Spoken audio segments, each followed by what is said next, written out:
On the morning of September 11, 2001, the United States woke up to what seemed like an ordinary day.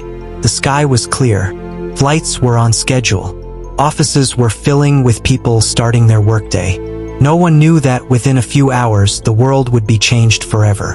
At 8:46 a.m. Eastern Time, a commercial airplane slammed into the North Tower of the World Trade Center in New York City.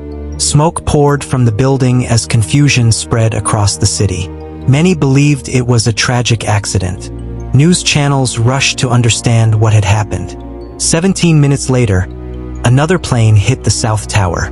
This impact was captured live on television. In that moment, it became clear that this was not an accident. The United States was under attack.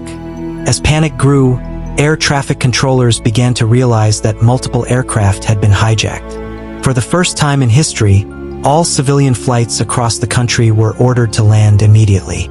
The skies over America went silent. At 9:37 a.m., a third hijacked plane crashed into the Pentagon in Washington, D.C., striking the headquarters of the U.S. military. Smoke rose above the building, sending shockwaves through the nation's capital. Less than an hour after the first impact, the South Tower of the World Trade Center collapsed. The sound echoed through New York City as streets were filled with dust and debris. At 10:28 a.m., the North Tower also fell. The skyline of New York was permanently altered.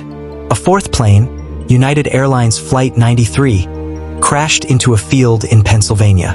Passengers on board had reportedly learned about the other attacks and attempted to regain control of the aircraft. Their actions likely prevented another target from being hit. By late morning, the attacks were over. Nearly 3,000 people had lost their lives. Thousands more were injured. Millions watched in silence as the scale of the tragedy became clear. Emergency responders rushed toward danger. Firefighters, police officers, and medical teams worked through smoke and rubble, searching for survivors. Many of them would later suffer serious health problems due to toxic exposure, and some would lose their lives years afterward. In the days that followed, the United States shut down. Airports remained closed. Financial markets paused. People gathered around televisions, trying to understand how such an attack could happen. Investigations soon revealed that the attacks were carried out by members of Al-Qaeda, a global extremist group.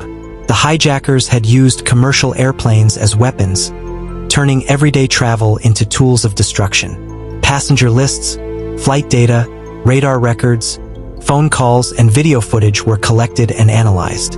Every detail was examined. In 2004, the 9/11 Commission report concluded that the attacks were the result of intelligence failures, not a lack of warnings, but a failure to connect them in time. Still, questions remained. Could the attacks have been prevented? Were there missed chances to stop them? These questions continue to be discussed, but no verified evidence has changed the core facts of what happened that day. Beyond investigations and politics, the human impact was deep and lasting. Families waited for calls that never came. Offices became memorials. Names were read aloud, one by one, reminding the world that every number represented a real person. One voicemail left by a passenger, calm and loving, became a symbol of quiet courage. It was not dramatic. It was simply human. September 11th reshaped the world. Airport security changed forever. Surveillance expanded. New laws were passed in the name of safety. The United States went to war in Afghanistan, beginning a long and complex chapter in global history. Culturally, fear became part of daily life. News moved faster. Trust in safety was replaced by constant alertness. The effects of that day reached far beyond American borders. Today, more than 2 decades later, a new generation knows September 11th through images, videos, and stories. The memory lives on not only in monuments, but in policies, attitudes, and the way the world understands security. What we know is clear. For planes were hijacked. Thousands were killed. The attacks were coordinated and intentional. What we may never fully know is how close the world came to stopping them, or how different choices might have changed history. September 11th, 2001, was a day of immense loss, but also a moment that revealed courage, sacrifice, and resilience. Remembering it clearly is not about fear. It is about understanding how fragile ordinary life can be, and how deeply one day can shape the future of the world.